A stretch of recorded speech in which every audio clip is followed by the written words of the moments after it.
آپ اہل حدیث ہیں، ٹھیک ہے، آپ کے لیے حدیث لے کر آئیں گے۔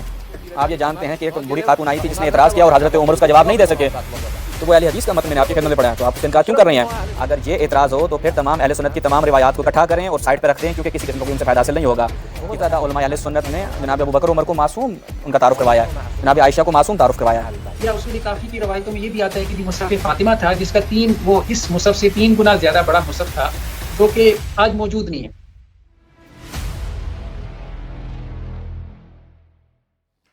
یہ دیکھیں، علامہ صاحب جو ہے وہ ایک چیز کا مطالبہ کر رہے ہیں کہ ہم فلاں کا جواب دیں، فلاں کا جواب دیں، اور ہم جانتے بوجھتے ان چیزوں کا جواب نہیں دے رہے، کیونکہ ہمارا تعارف جو جہاں پہ کروایا گیا وہ یہ ہے کہ یہ ایک اہل حدیث عالم دین ہے، اور اہل حدیث جو اسکول آف تھاٹ ہے وہ ایک معروف اسکول آف تھاٹ ہے، سب کو پتہ ہے کہ ان کا منہج کیا ہے۔ جیسا کہ اہل تشیع میں کچھ اخباری ہیں، کچھ اصولی ہیں، تو اسی طرح اہل سنت میں بھی مناہج ہیں، ٹھیک ہے۔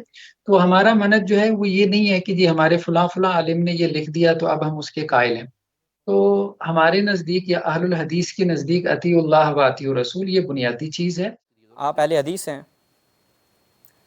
ثبتت بالنص جلی، باز دوباره میاد میگه و هو الذی هو الذی علیہ جماعت کثیرہ من اہل الحدیث۔ اگر آپ اہل حدیث میں سے ہیں که من خوندم که متن اهل حدیث بود تو وہ اہل حدیث کا متن میں نے آپ کی خدمت میں پڑھا ہے، تو آپ اس کا انکار کیوں کر رہے ہیں؟ کیوں آپ کہتے ہیں کہ ہم اہل سنت خلافت کو، جناب ابوبکر کی خلافت کو نص کے ذریعے نہیں مانتے، خلافت هیچ خلیفه ای را با کسی بھی خلیفے کی خلافت کو ہم نص کے ذریعے نہیں مانتے؟ اتفاقا این داره اهل حدیث رو میگه۔ یہ آپ اہل حدیث کا میں نے بیان کیا آپ کی خدمت میں، اہل حدیث بھی آپ ہیں قبول نہیں کرتے۔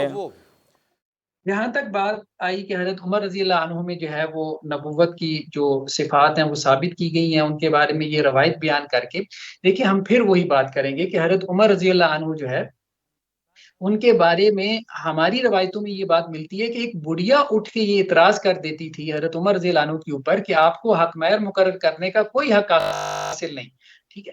مطلب حضرت عمر رضی اللہ عنہ کا سٹیٹس ہمارے نزدیک یہ نہیں تھا کہ کوئی وہ فتویٰ اور اجتہاد کرتے تھے تو ہمارے ہاں اس کو اس طرح سے مان لیا جاتا تھا کہ جیسے آپ کے ہاں مطلب امام کا ایک درجہ اور مقام ہے۔ آپ اس بات کو سمجھے، ہم نے کبھی ان کو معصوم نہیں مانا۔ صحابہ کرام نے حضرت عمر رضی اللہ عنہ کے اجتہادات سے اختلافات کیے، بالکل کیے، کھل کے کیے۔ ہم نے کہا کہ ایک عام بڑھیا بھی اختلاف کر لیتی تھی۔ تو یہ ہے کہ ہمارے نزدیک اگر اس قسم کی مناقب کی روایات بھی ہیں تو اس کا مطلب یہ نہیں ہے کہ ان کو جو ہے وہ رسول اللہ صلی اللہ علیہ وسلم یا نبوت کے مقام کے اوپر اتارا گیا ہے، بس یہ ہے کہ وہ صحابہ کرام ہونے کی حیثیت سے نبی کریم صلی اللہ علیہ وسلم کے بعد اس امت میں سب سے افضل ہے، بس یہ بات ہے۔ البتہ جو آپ نے عصمت عصمت کے حوالے سے بیان کیا ابوبکر را معصوم کہ ہم جناب ابوبکر کو معصوم نہیں سمجھتے، واقعاً اهل حدیث هستید آپ اہل حدیث ہیں نا۔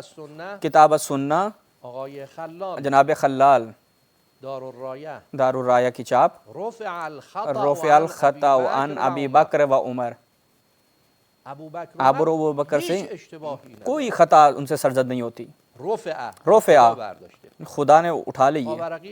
نیچے کیا بیان کرتے ہیں؟ اسنادہ صحیح، سند صحیح ہے۔ بہت زیادہ علماء اہل سنت نے جناب ابوبکر عمر کو معصوم ان کا تعارف کروایا ہے، جناب عائشہ کو معصوم تعارف کروایا ہے، البتہ لیکن اب یہ لوگوں کو بیان نہیں کرتے کیونکہ خود آپ متوجہ ہو چکے ہیں کہ آپس میں کیا مسئلے ہیں، تناقضات کا آپ کو پتہ چل چکا ہے۔ آپ یہ جانتے ہیں کہ ایک بڑی خاتون آئی تھی جس نے اعتراض کیا اور حضرت عمر اس کا جواب نہیں دے سکے، کہا کہ قرآن کے خلاف فتویٰ دیا ہے۔ میں جسارت نہیں کرتا، یہ آپ نے بیان کیا ہے کہ حضرت عمر نے قرآن کے خلاف فتویٰ دیا، لیکن حضرت علی علیہ السلام کیسے؟ آپ اہل حدیث ہیں، ٹھیک ہے، آپ کے لیے حدیث لے کر آئیں گے۔ کتاب تنویر شرح جامع صغیر، روایت علی مع القرآن والقرآن مع علی۔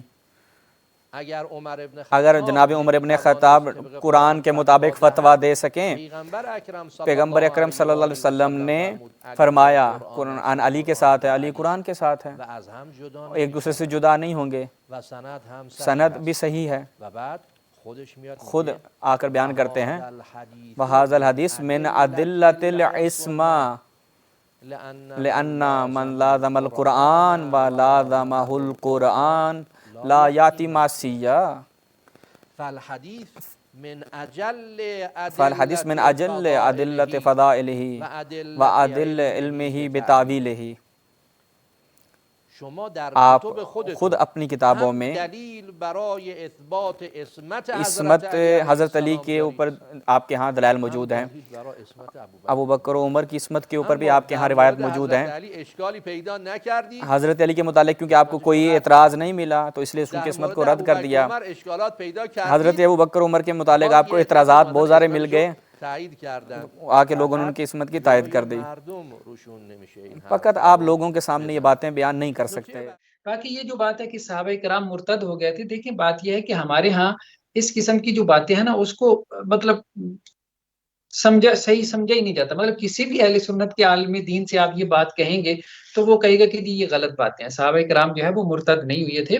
یہ جو باتیں آپ کر رہے ہیں نا یہ ان چند قبائل کی بات ہو رہی ہے، ٹھیک ہے، تو جو مطلب اس قسم کے تھے مانعین زکوٰۃ میں سے، زکوٰۃ سے منع کرنے والے یا اس طرح کے جن صحابہ کا قرآن نے تذکرہ کیا تو ان کے ارتداد کی بات یہ نہیں ہو رہی۔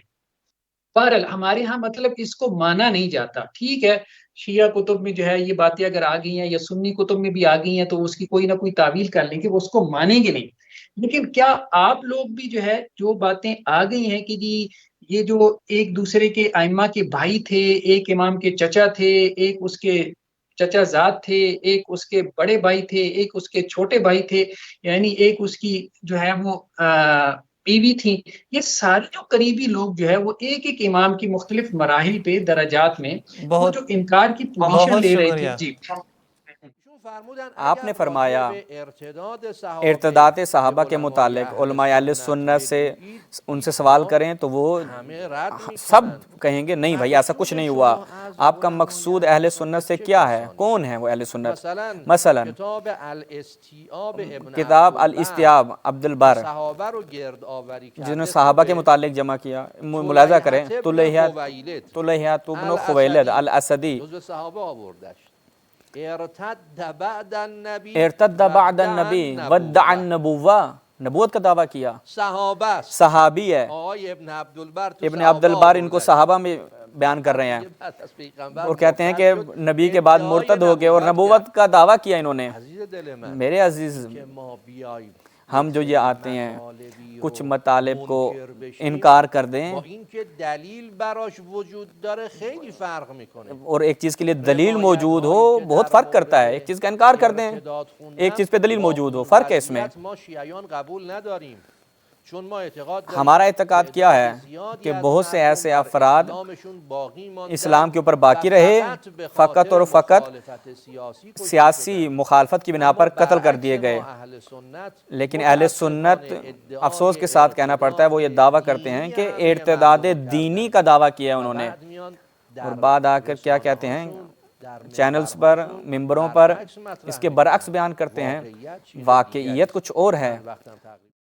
یہ روایت جو میں نے پڑھی اصول کافی میں جو میرے پاس اس کا ترجمہ ہے 437 پیج کی اوپر ہے کہ یہ امام جعفر صادق علیہ الرحمہ سے یہ روایت ہے، اور اس میں وہ یہ بیان کر مطلب اس میں یہ بات آئی ہے، قرآن مجید کی ایک آیت ہے وَإِذْ أَخَذَ رَبُّكَ مِن بَنِي آدَمَ مِن ظُهُورِهِمْ، اور آگے یہ ہے کہ قرآن مجید میں یہ بات ہے أَلَسْتُ بِرَبِّكُمْ، اللہ تعالیٰ یہ کہتے ہیں کہ میں تمہارا رب نہیں ہوں، وَأَنَّ محمد رسول وَأَنَّ محمد رسول، اور محمد صلی اللہ علیہ وسلم میرے رسول ہیں، وَأَنَّ عَلِيًّا امیر المومنین، اور حضرت علی جو ہے وہ امیر المومنین ہے۔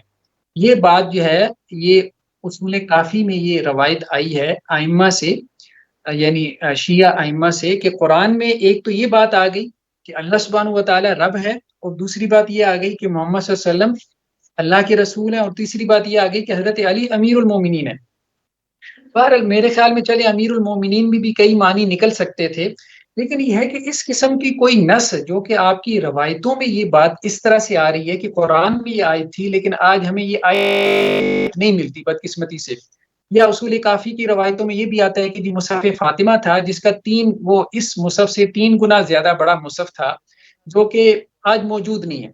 ایسا کیوں ہے کہ ہمارے پاس وہ قطعی دلائل امامت کے ضائع کیوں ہو گئے؟ مطلب اگر کوئی مصحف فاطمہ تھا اس سے 3 گنا بڑا تو وہ آج ہمارے پاس کیوں موجود نہیں ہے؟ اور اسی طرح سے اگر قرآن مجید میں ایسی کوئی آیات تھیں جو قطعی طور پہ دلالت کر رہی تھی حضرت علی رضی اللہ عنہ کی امامت کے اوپر، تو آج وہ آیات غائب کیوں ہیں؟ اگلا نقطہ، آپ نے کہا مصحف فاطمہ جو ہے وہ کیوں ضائع ہو گیا؟ میں آپ کے لیے روایت بیان کرتا ہوں، جناب البانی اہل حدیث ہیں آپ، انہوں نے تصحیح کی ہے۔ جی ملاحظہ کریں، جناب البانی روایت کو بیان کرتے ہیں، نہایت مہم ہے، صحیح سنن ابن ماجہ ہے غالباً، ملاحظہ کریں، رسول خدا صلی اللہ علیہ وآلہ وسلم آئے لوگوں کے پاس اور 2 کتابیں ان کے ہاتھ میں تھیں سلسلہ صحیحہ میں۔ البانی صاحب کہتے ہیں کہ روایت ٹھیک ہے۔ خرج علینا رسول اللہ صلی اللہ علیہ وسلم فی یدہ کتابان، 2 کتابیں وہ کون سی ہیں؟ اتدرون ما ھذان الکتابان، پیغمبر نے فرمایا کہ لوگوں یہ جانتے ہو یہ 2 کتابیں کیا ہیں؟ لوگوں نے کہا نہیں جی، جو دائیں ہاتھ میں تھی، فرمایا یہ وہ کتاب ہے جو خدا کی طرف سے ہے، اس میں تمام جنتی افراد کے نام ہے۔ 2 بائیں ہاتھ میں کتاب تھی، یہ بھی خدا کی طرف سے کتاب ہے، اس میں جہنمی لوگوں کے نام ہیں۔ یہ کتابیں کہاں گئیں؟ صحابہ پیغمبر نے ان کتابوں کو برباد کر دیا۔ البتہ ہم کہتے ہیں شیعہ کا دعویٰ یہ ہے کہ اہل بیت کے پاس یہ جواب ہے، لیکن آپ اہل سنت کے پاس اس کا کوئی جواب نہیں ہے۔ اس کی وجہ کیا ہے جو آپ نے بیان کیا؟ جب حضرت علی علیہ السلام برتر ہیں، جب ایک کسی برتر انسان کو سائڈ پہ کر دیں تو اس سے کیا نتیجہ نکلے گا؟ میں تمام چیزیں آپ کی اہل سنت روایت سے پڑھ رہا ہوں، آپ کی حدیث پڑھ رہا ہوں، یہ شیعہ کی روایت نہیں ہے، یہ اہل سنت کی روایت ہے۔ آپ آ کر جواب دیں کہ مسلمان جو رسول اللہ کے بعد ان 2 کتابوں کے ساتھ کیا کیا، کیوں ان کو برباد کر دیا، کیوں نابود کر دیا؟ بس آپ یہ یوں مصحف فاطمہ کے بارے میں بات نہ کریں۔ ایک اور روایت، حدیث داجن، آپ کی اپنے ہی کتابوں میں، اگر آپ اس طریقے سے بحث کرنا چاہتے ہیں، جناب عائشہ رسول اللہ کی زوجہ وہ کیا فرماتی ہیں؟ جب رسول اللہ اس دنیا سے چلے گئے، صحیح سنن ابن ابی ماجہ، ناصر الدین البانی آپ کے اہل حدیث عالم، آئے رجم نازل ہوئی تھی، رضائے کبیرہ بھی نازل ہوئی تھی، ترجمہ نہیں کرتے، شاید بچے دیکھ رہے ہوں۔ یہ ایک کاغذ تھا میرے بیڈ کے نیچے، رسول اللہ دنیا سے چلے گئے، ایک بکری آتی ہے اور ان آیات کو کھا جاتی ہے، تمام ختم، آیات چلی گئیں۔ جناب البانی کہتی ہیں سند معتبر ہے۔ جناب اہل حدیث میرے بھائی، یہ آپ کی حدیث ہیں، ابھی میں دیگر خدا اور رسول کے متعلق حدیث بیان نہیں کر رہا کہ جو آپ خدا کو کیا مانتے ہیں، پیغمبر کو کیا مانتے ہیں۔ اگر آپ چاہتے ہیں بحث کو ادھر ادھر لے کے جائیں، صرف اعتراضات اٹھائیں کہ جو ہماری موضوع سے بربود نہ ہو، تو ہمارے پاس بہت ساری چیزیں ہیں بحثیں بیان کرنے کے لیے۔